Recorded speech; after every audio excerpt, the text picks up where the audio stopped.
जय बद्री विशाल, जय बद्री विशाल, जय बद्री विशाल, जय बाबा केदार, जय बाबा केदार, जय बाबा केदार। उत्तराखंड के गवर्नर गुरमीत सिंह जी, यहां के लोकप्रिय मृदुभाषी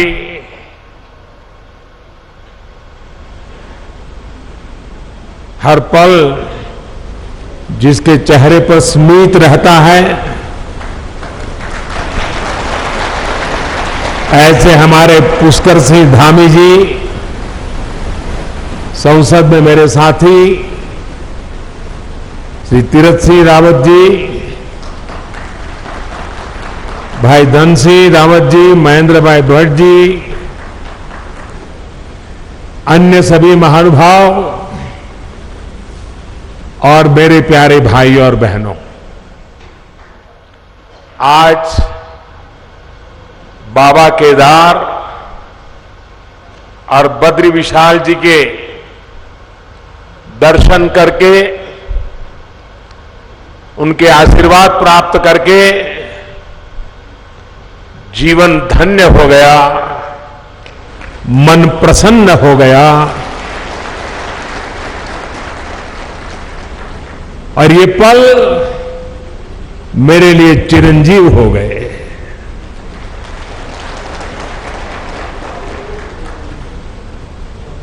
बाबा के सानिध्य में,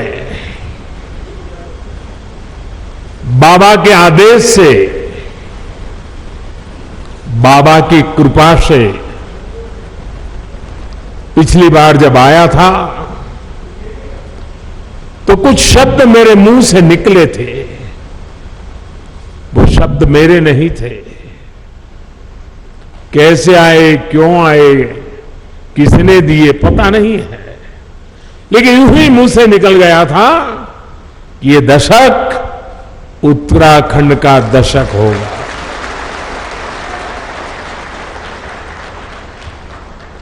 और मुझे पक्का विश्वास है इन शब्दों पर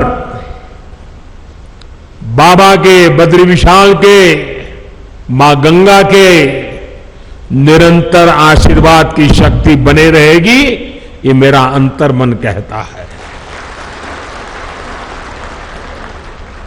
ये मेरा सौभाग्य है आज मैं आपके बीच इन नई परियोजनाओं के साथ फिर उसी संकल्प को दोहराने आया हूं।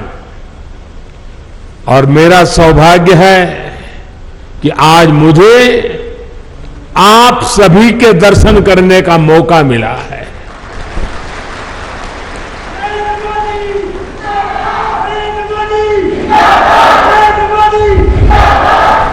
माणा गांव भारत के अंतिम गांव के रूप में जाना जाता है, लेकिन जैसे हमारे मुख्यमंत्री जी ने इच्छा प्रकट की, अब तो मेरे लिए भी सीमा पर बसा हर गांव देश का पहला गांव ही है।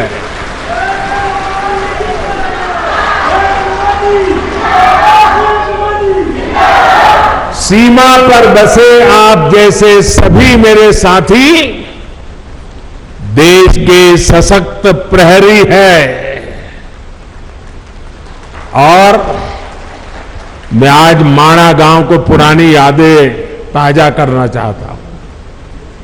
शायद कुछ पुराने लोग हो, उनको याद हो,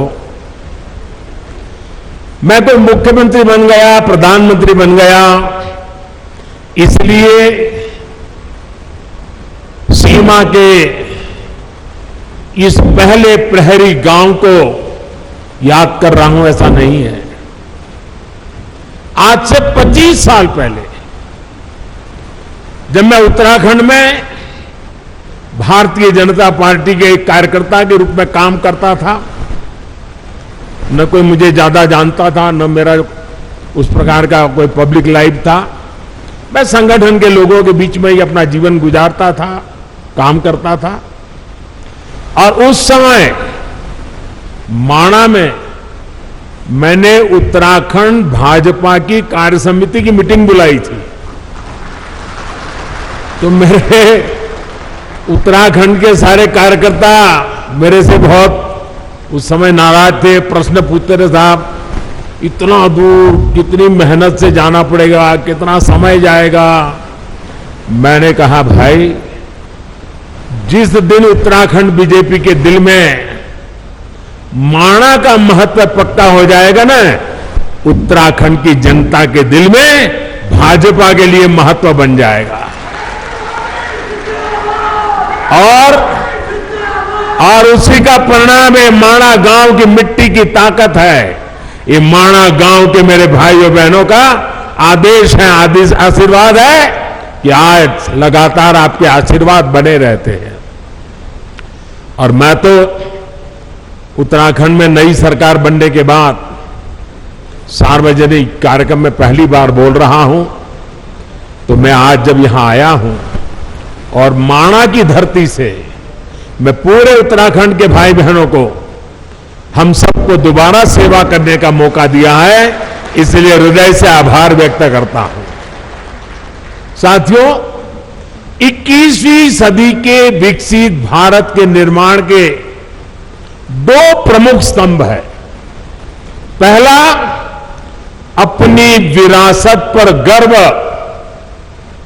और दूसरा, विकास के लिए हर संभव प्रयास। आज उत्तराखंड इन दोनों ही स्तंभों को मजबूत कर रहा है। आज सुबह मैंने बाबा केदार की और बाद में बद्रीनाथ विशाल के चरणों में जाके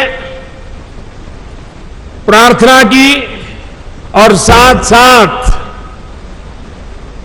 क्योंकि परमात्मा ने मुझे जो काम दिया है वो भी मुझे करना होता है, और मेरे लिए तो देश के 130 करोड़ की जनता वो भी परमात्मा का रूप है। और इसलिए मैंने विकास कार्यों की भी समीक्षा की। और अब आपके बीच आकर मुझे 2 रोपवे प्रोजेक्ट के शिलान्यास का सौभाग्य मिला है। इससे केदारनाथ जी और गुरुद्वारा हेमकुंड साहब के दर्शन करना और आसान हो जाएगा। गुरु ग्रंथ साहब की हम पर कृपा बनी रहे, सभी पूज्य गुरुओं पे हम पर कृपा बनी रहे कि ऐसा पवित्र कार्य करने का गुरुओं के आशीर्वाद से हमें अवसर मिला है। बाबा केदार के आशीर्वाद बने रहे। और आप कल्पना कर सकते हैं, ये रोपवे ने खंभे, तार, अंदर बैठने के लिए कार, इतना मात्र नहीं है। ये रोपवे तेज गति से आपको बाबा के पास ले जाएगा, इतना नहीं है।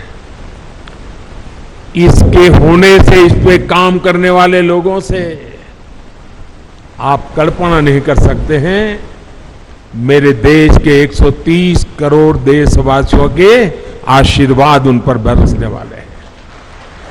हेमकुंड साहब पे दुनिया भर में गुरु ग्रंथ साहब की पवित्र पूजा करने वाले जितने भी मेरे भाई बहन हैं, आज हमें आशीर्वाद बरसाते होंगे कि आज हेमकुंड साहब तक का ये रोपवे बन रहा है। आप कल्पना नहीं कर सकते इसकी ताकत क्या है। आप देखना, आज यूके हो, जर्मनी हो, कनाडा हो, वहां पर उत्सव मनाया जाएगा, क्योंकि अब हेमकुंड साहब तक जाने का रोपवे बन जाएगा। और समय तो बचेगा, भक्ति में मन और ज्यादा लगेगा। विकास के इन सभी प्रोजेक्ट्स के लिए उत्तराखंड को और देश विदेश के हर आस्थावान श्रद्धालु को मैं आज बहुत बहुत बधाई देता हूं। और गुरुओं की कृपा बनी रहे, बाबा केदार की कृपा बनी रहे, बद्री विशाल की कृपा बनी रहे, यही और हमारे सभी श्रमिक साथियों को भी शक्ति मिले ताकि वे भी पूरी ताकत से समय सीमा में इस काम को पूरा करें। और हम प्रार्थना करें, हर बार प्रार्थना करें, क्योंकि ये बहुत कठिन इलाका है, यहां काम करना कठिन होता है, हवाएं तेज चलती है और इतनी ऊंचाई पे जाके काम करना होता है। परमात्मा से प्रार्थना करें कि इस पूरे काम के दरमियान कोई एक्सीडेंट न हो जाए, किसी हमारे साथी का नुकसान न हो जाए, ये हम प्रार्थना करते रहे। और जिस भी गांव के पास वो काम करते हैं, वो भगवान का काम कर रहे हैं, आप उनको संभालना, उनको मजदूर मत समझना, उनको मजदूर मत समझना, ये मत समझना कि उनको पैसे मिल रहे हैं, काम कर रहे हैं। जी नहीं, वो परमात्मा की सेवा कर रहे हैं, वो आपके गांव के मेहमान हैं, कठिन काम करने वाले हैं। उनको जितना संभालोगे काम उतना तेजी से होगा। करोगे ना? इनको संभालोगे ना? अपने संतानों की तरह संभालोगे, अपने भाई बहन की तरह संभालोगे। साथियों, आज मैं बाबा केदार के धाम में गया था, तो वहां जो श्रमिक भाई बहन काम करते थे उनसे भी मुझे बातचीत करने का मौका मिला। जो इंजीनियर लोग हैं उनके भी साथ बात करने का मौका मिला। मुझे इतना अच्छा लगा। और वो कह रहे थे कि हम कोई रोड का या इमारत का काम नहीं कर रहे हैं, हम तो बाबा के पूजा कर रहे हैं, बाबा की पूजा कर रहे हैं, और ये हमारा पूजा करने का तरीका है। साथियों, देश की आजादी के 75 साल पूरे होने पर मैंने लाल किले से एक आह्वान किया है। ये आह्वान है गुलामी की मानसिकता से पूरी तरह मुक्ति का। आजादी के इतने वर्षों के बाद आखिर के मुझे ये क्यों कहना पड़ा? क्या जरूरत पड़ी ये कहने की? ऐसा इसलिए क्योंकि हमारे देश को गुलामी की मानसिकता ने ऐसा जकड़ा हुआ है कि प्रगति का हर कार्य कुछ लोगों को अपराध की तरह लगता है। या तो गुलामी के तराजू से प्रगति के काम को तोला जाता है। इसलिए लंबे समय तक हमारे यहां अपने आस्था स्थलों के विकास को लेकर एक नफरत का भाव रहा।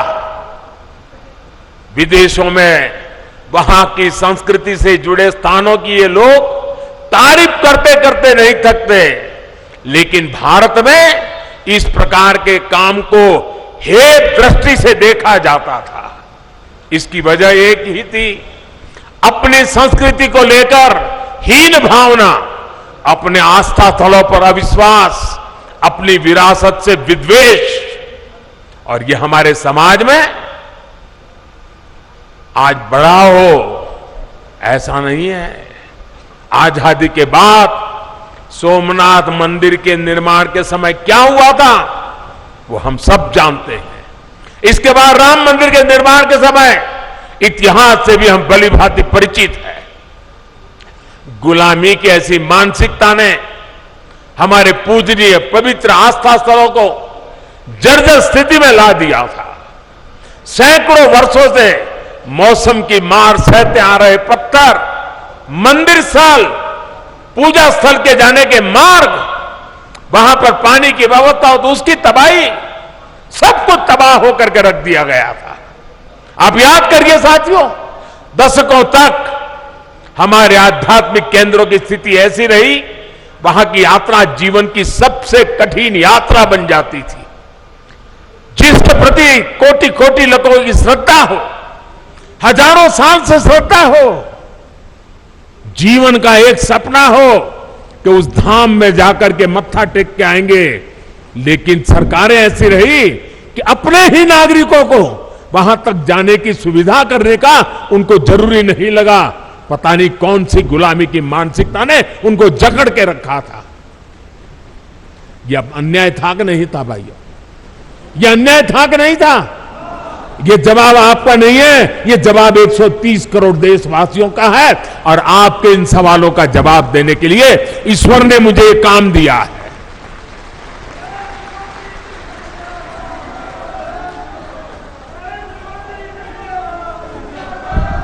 भाइयों बहनों, इस उपेक्षा में लाखों करोड़ों जन भावनाओं के अपमान का भाव छिपा था। इसके पीछे पिछली सरकारों का निहित स्वार्थ था। लेकिन भाइयों और बहनों, ये लोग हजारों वर्ष पुरानी हमारी संस्कृति की शक्ति को समझ नहीं पाए। वो ये भूल गए कि आस्था के केंद्र सिर्फ एक ढांचा नहीं, बल्कि हमारे लिए ये प्राण शक्ति है, प्राण वायु की तरह है। वो हमारे लिए ऐसे शक्तिपुंज है जो कठिन से कठिन परिस्थितियों में भी हमें जीवंत बनाए रखते हैं। उनकी घोर उपेक्षा के बावजूद ना तो हमारे आध्यात्मिक केंद्रों का महत्व कम हुआ, ना ही उन्हें लेकर हमारे समर्पण भाव में कोई कमी आई। और आज देखिए, काशी, उज्जैन, अयोध्या, अनगिनत ऐसे श्रद्धा के केंद्र अपने गौरव को पुनः प्राप्त कर रहे हैं। केदारनाथ, बद्रीनाथ, हेमकुंड साहब, वे भी श्रद्धा को संभालते हुए आधुनिकता से उसकी सुविधाओं से जोड़ा जा रहा है। अयोध्या में इतना भव्य राम मंदिर बन रहा है। गुजरात के पावागढ़ में मां कालिका के मंदिर से लेकर देवी विंध्याचल के कॉरिडोर तक भारत अपने सांस्कृतिक उत्थान का आह्वान कर रहा है। आस्था के इन केंद्रों तक पहुंचना अब हर श्रद्धालु के लिए सुगम और सरल हो रहा है। और जो व्यवस्थाएं विकसित हो रही है, वो हमारे बड़े बुजुर्गों के लिए तो सुविधा है, लेकिन मुझे विश्वास है मेरे देश की नई पीढ़ी 12, 15, 18, 20, 22 साल के नौजवान बेटे बेटियां, उनके लिए भी ये श्रद्धा का आकर्षण का केंद्र बनेंगे। वो हमारी नीति होनी चाहिए। हम हमारे दिव्यांग साथी भी इन स्थानों पर जाकर दर्शन कर रहे हैं। मुझे याद है, मैंने जब गिरनार में रोपवे बनाया, 80-80 साल के माता पिता ऐसे बुजुर्ग लोग वहां आने के बाद मुझे चिट्ठी लिखते थे कि कभी सोचा नहीं था कि गिरनार पर्वत पे जाकर के तीर्थ क्षेत्रों के हम पूजा दर्शन कर पाएंगे। आज वो इतने आशीर्वाद दे रहे हैं। एक रोपवे बनाया। साथियों, इस ताकत को कई लोग पहचान ही नहीं पाते। आज पूरा देश अपने आध्यात्मिक केंद्रों को लेकर गर्व के भाव से भर गया है। उत्तराखंड की ये देवभूमि स्वयं इस परिवर्तन की साक्षी बन रही है। डबल इंजन की सरकार बनने से पहले केदारनाथ में एक सीजन में ज्यादा से ज्यादा 5 लाख श्रद्धालु आया करते थे। अब इस सीजन में ये संख्या मुझे बता रहे हैं 45 लाख। अब देखिए साथियों, आस्था और आध्यात्म के स्थलों के इस पुनर्निर्माण का एक और पक्ष है जिसकी उतनी चर्चा नहीं हो पाती है। ये पक्ष है पहाड़ के लोगों की ईज ऑफ लिविंग का, पहाड़ के युवाओं को रोजगार का। जब पहाड़ पर रेल, रोड और रोप पे पहुंचते हैं तो अपने साथ रोजगार लेकर के आते हैं। जब पहाड़ पर रेल और रोड और रोप पे पहुंचते हैं तो ये पहाड़ का जीवन भी जानदार, शानदार और अधिक आसान बना देते हैं। ये सुविधाएं पहाड़ पर टूरिज्म भी बढ़ाती हैं, ट्रांसपोर्टेशन भी आसान करती है। अब तो हमारी सरकार ड्रोन को भी पहाड़ों पर सामान के ट्रांसपोर्ट का प्रमुख साधन बनाने पर काम कर रही है। क्योंकि आजकल ड्रोन आते 20 किलो, 25 किलो, 50 किलो तक सामान उठा करके तेज गति से दूसरी जगह पे उतार देते हैं। हम उसको लाना चाहते हैं, क्योंकि आपके यहां जो फल सब्जी पैदा होती है वो ताजा ताजा बड़े शहरों में पहुंचे, ताकि आपको ज्यादा कमाई हो।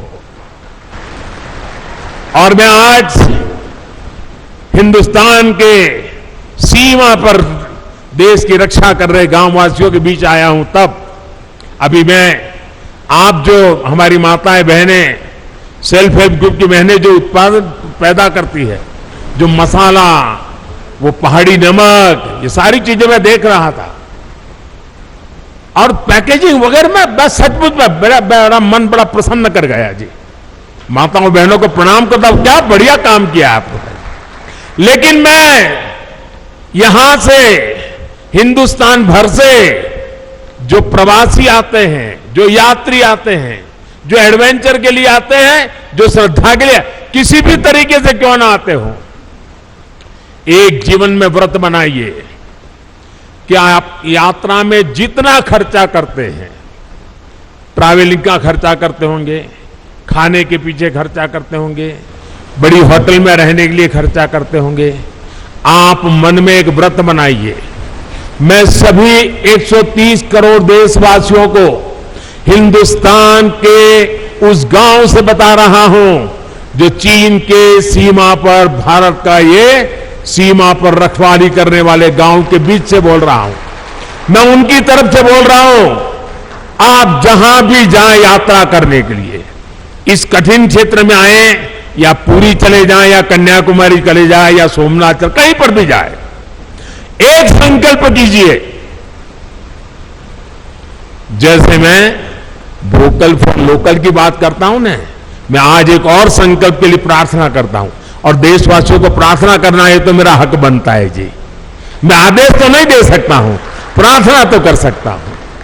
मैं प्रार्थना करता हूं, आप जितना खर्चा करते हैं तय कीजिए, कम से कम 5% जो टोटल खर्चा आपका यात्रा का होगा, उसमें 5%, अगर 100 रुपया खर्चा करते हो तो 5 रुपया उस इलाके में जो कुछ भी स्थानीय उत्पाद है, स्थानीय लोग जो बनाते हैं, आप उसको जरूर खरीदिए।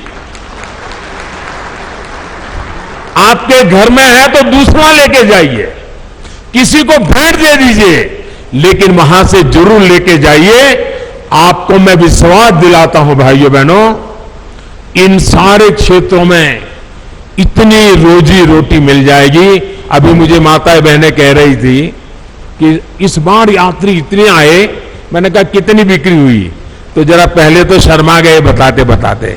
मैंने कहा नहीं बताइए बताइए। फिर उन्होंने कहा 2.5 लाख रुपए का बिक गया इस बार। उनको इतना संतोष था। अगर सब यात्री, सभी प्रवासी जहां जाए वहां स्थानीय जो गरीब लोग पैदा करते हैं, वैसी स्थानीय बनी हुई चीज 5% बजट ये जोड़ दीजिए। आप देखिए, आपको जीवन में संतोष होगा।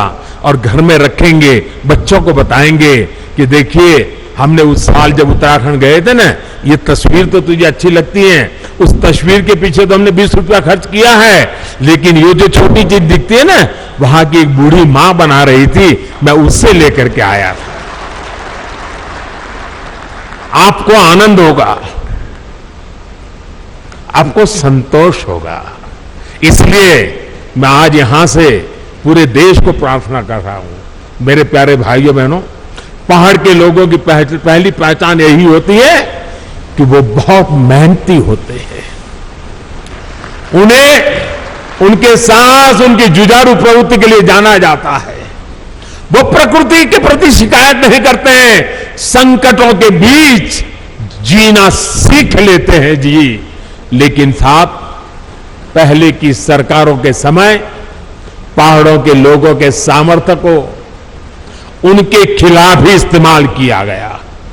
दशकों तक सरकारें ये सोचकर पहाड़ की उपेक्षा करती रही, वो मेहनतकश लोग हैं, पहाड़ जैसा उनका हौसला है, अरे उनकी तो ताकत इतनी है, उनको तो कुछ जरूरत नहीं, चल जाएगा। ये उनकी ताकत के साथ अन्याय था। उनकी ताकत है, इसका मतलब ये तो नहीं है कि उनको ऐसे ही रहने दिया जाए। उनको भी तो सुविधा चाहिए। मुश्किल हालातों में पहाड़ के लोगों को मदद मिलनी चाहिए। जब सुविधाएं पहुंचाने की बात हो, जब सरकारी योजनाओं का लाभ पहुंचाने की बात हो, तो पहाड़ के लोगों का नंबर सबसे बाद में आता था। इस सोच के साथ देश कैसे आगे बढ़ता? पहाड़ के लोगों के साथ हो रहे इस अन्याय को मुझे समाप्त करना ही था।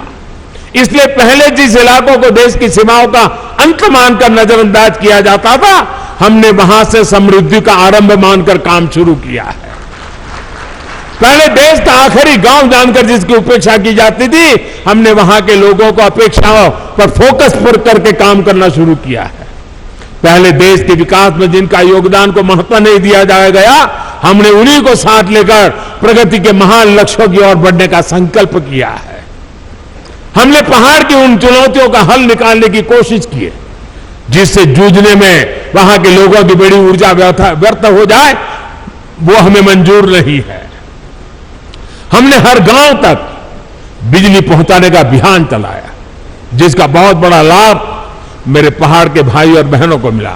मुझे यहां गांव की सरपंच मां एक बहन से मिलना हुआ। मैं पूछ रहा था शौचालय बन गए? अरे बोले साहब बन गए।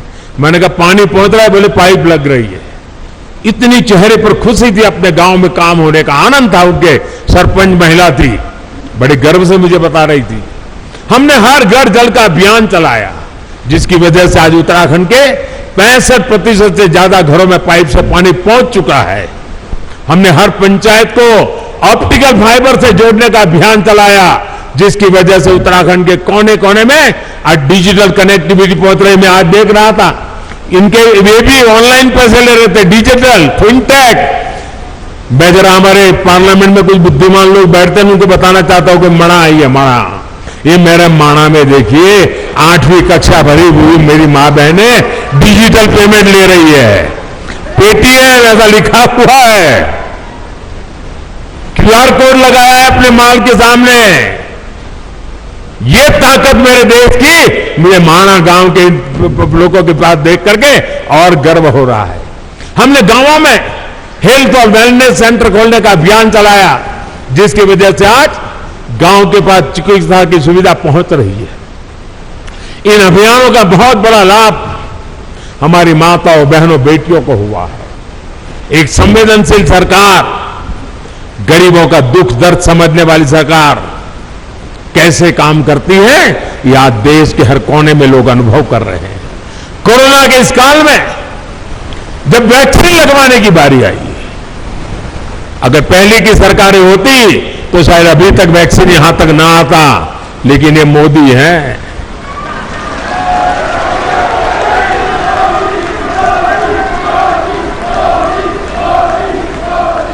मैंने कहा कोरोना जाए उसकी ज्यादा तेजी से मुझे वैक्सीन पहाड़ों में ले जानी है, और मैं सरकार को बधाई देता हूं। मेरे उत्तराखंड और मेरे हिमाचल 2 प्रदेशों ने सबसे पहले वैक्सीनेशन का काम पूरा कर दिया भाई।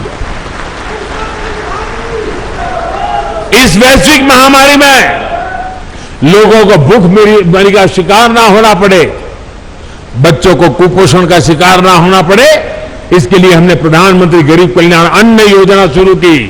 इस योजना की वजह से उत्तराखंड के भी लाखों लोगों को मुफ्त अनाज मिला, और हमने पक्का किया किसी गरीब के घर में भी कोई दिन ऐसा नहीं होना चाहिए जब घर में चूल्हा न जला हो, रोटी न पकी हो, कोई बच्चा भूखा सोया हो, वो दिन में देखना नहीं चाहता था। और हम सफलतापूर्वक कर पाए भाइयों बहनों।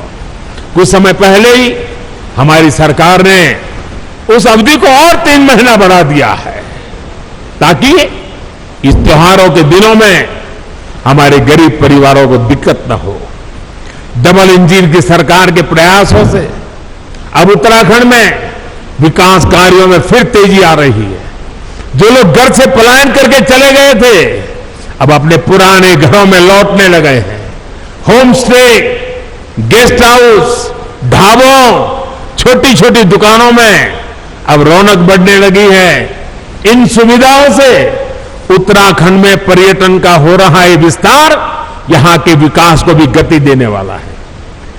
मुझे खुशी है कि डबल इंजन की सरकार यहां के युवाओं को होम स्टे की सुविधा बढ़ाने के लिए, युवाओं के स्किल डेवलपमेंट के लिए निरंतर आर्थिक मदद दे रही है। सीमावर्ती क्षेत्रों से युवाओं को एनसीसी से जोड़ने का अभियान भी यहां के युवाओं के उज्जवल भविष्य के लिए तैयार हो रहा है।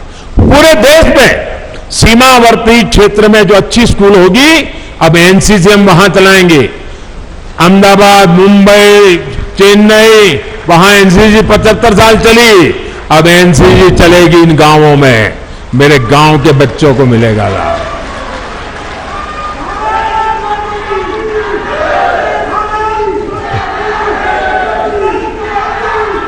साथियों, हमारे पहाड़ के लोगों की सबसे बड़ी चुनौती रहती है कनेक्टिविटी। कनेक्टिविटी ना हो तो पहाड़ पर जीवन वाकई पहाड़ जैसा हो जाता है। हमारी डबल इंजन की सरकार इस चुनौती का भी समाधान कर रही है। आज उत्तराखंड को मल्टी मॉडल कनेक्टिविटी प्रदान करने के लिए हर साधन पर काम किया जा रहा है। हिमालय की हरी भरी पहाड़ियां पर रेलगाड़ी की आवाज उत्तराखंड के विकास की एक नई गाथा लिखेगी। देहरादून एयरपोर्ट भी अब नए अवतार में सेवा दे रहा है। अभी मैं हिमाचल प्रदेश गया था, वहां मैंने वंदे भारत ट्रेन शुरू की और मुझे कईयों ने बताया कि हमारे यहां 2-2 पीढ़ी पहले की जो उम्र के लोग हैं, ऐसे गांवों में, हर गांव में लोग हैं जिन्होंने अभी तक रेल नहीं देखी है, और आप हमारे हिमाचल में वंदे भारत ट्रेन ले आए। वंदे भारत ट्रेन तो अभी तो एक स्टेशन पहुंची है, लेकिन पूरे हिमाचल और पहाड़ के लोगों के लिए बहुत बड़ा तोहफा है। वो दिन मैं उत्तराखंड में भी देखना चाहता हूं भाई। आज चाहे हिमाचल से उत्तराखंड आना जाना हो या फिर दिल्ली और यूपी से उत्तराखंड आना जाना, 4 लेन हाईवे और एक्सप्रेस वे जल्दी आपका स्वागत करने वाले हैं। 4 धाम ऑल वेदर रोड उत्तराखंड के लोगों के साथ साथ पर्यटकों का और श्रद्धालुओं को एक नया एहसास दे रहे हैं। अब हर कोई पर्यटक जो दूसरे राज्यों से उत्तराखंड आ रहा है, वो यहां से यात्रा का अद्भुत अनुभव लेकर जाता है। दिल्ली देहरादून इकोनॉमिक कॉरिडोर से दिल्ली देहरादून की दूरी तो कम होगी, इससे उत्तराखंड के उद्योगों को भी बढ़ावा मिलेगा। भाई और बहनों, आधुनिक कनेक्टिविटी राष्ट्र रक्षा की भी गारंटी होती है। इसलिए बीते 8 सालों से हम इस दिशा में एक के बाद एक कदम उठा रहे हैं। कुछ साल पहले हमने कनेक्टिविटी की 2 बड़ी योजनाएं शुरू की थी, एक भारतमाला, दूसरी सागरमाला। भारतमाला के तहत देश के सीमावर्ती क्षेत्रों को बेहतरीन और चौड़े हाईवे से जोड़ा जा रहा है।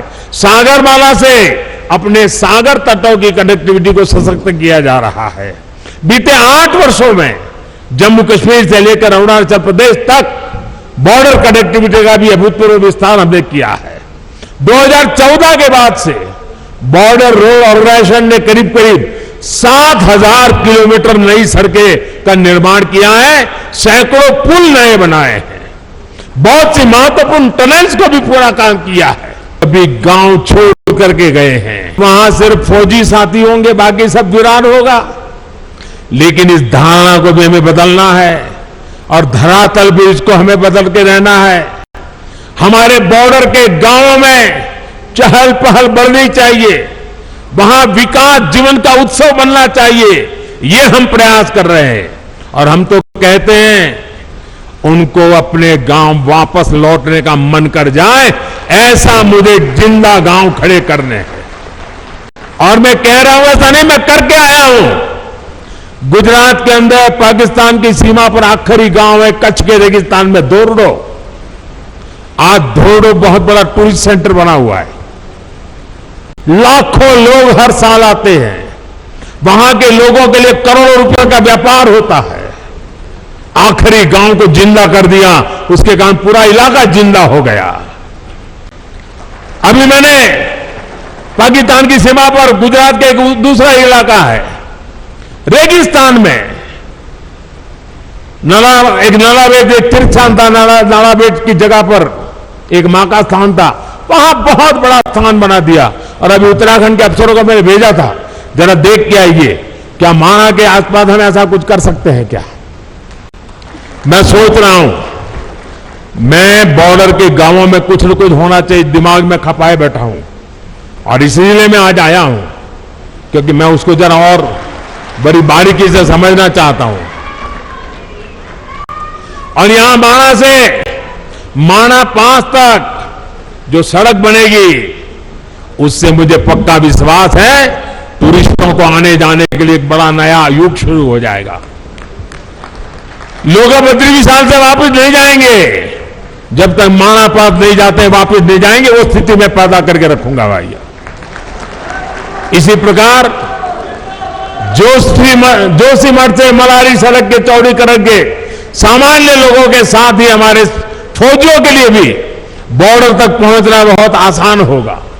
भाइयों और बहनों, हमारे पहाड़ी राज्यों की चुनौतियां भी एक जैसी है। विकास की आकांक्षाएं भी बहुत प्रबल है। विशेष रूप से उत्तराखंड और हिमाचल तो भूगोल और परंपरा के हिसाब से भी एक दूसरे से कई मामलों में जुड़े हुए हैं। एक गढ़वाल है और उत्तरकाशी के देहरादून के उस तरफ आपके शिमला और सिरमौर आ गए। जोनसार और सिरमौर के गिरिपार में तो अंतर करना भी कोई बहुत मुश्किल होता है। मैं तो अभी हिमाचल के अनेक क्षेत्रों में जाकर आया हूं, वहां उत्तराखंड की बहुत चर्चा है। हिमाचल वाले कह रहे हैं कि जिस प्रकार उत्तराखंड ने तेज विकास के लिए, धरोहरों आस्था के स्थानों को विकास के लिए, बॉर्डर और पहाड़ी क्षेत्रों की सुविधा बढ़ाने के लिए डबल के सरकार को दोबारा ले आए हैं, वही मंत्र हिमाचल को भी प्रेरणा दे रहा है। मैं उत्तराखंड को फिर विश्वास दिलाता हूं कि आपकी आशा व आकांक्षाओं को पूरा करने के लिए हमारी मेहनत कभी कम नहीं होगी। मैं बाबा केदार और बद्री विशाल से इस जन विश्वास पर खरा उतरने का आशीर्वाद मांगने भी यहां आया हूं। एक बार फिर विकास के लिए, विकास की परियोजनाओं के लिए मैं आप सबको बहुत बहुत बधाई देता हूं। और इतनी बड़ी तादाद में आप आशीर्वाद देने आए, माताएं बहनें आई। शायद आज घर में कोई नहीं होगा, छोटा सा माना आज पूरा यहां माहौल बदल दिया है। मैं कितना भाग्यवान हूं जब ये माताएं बहनें मुझे आशीर्वाद दी।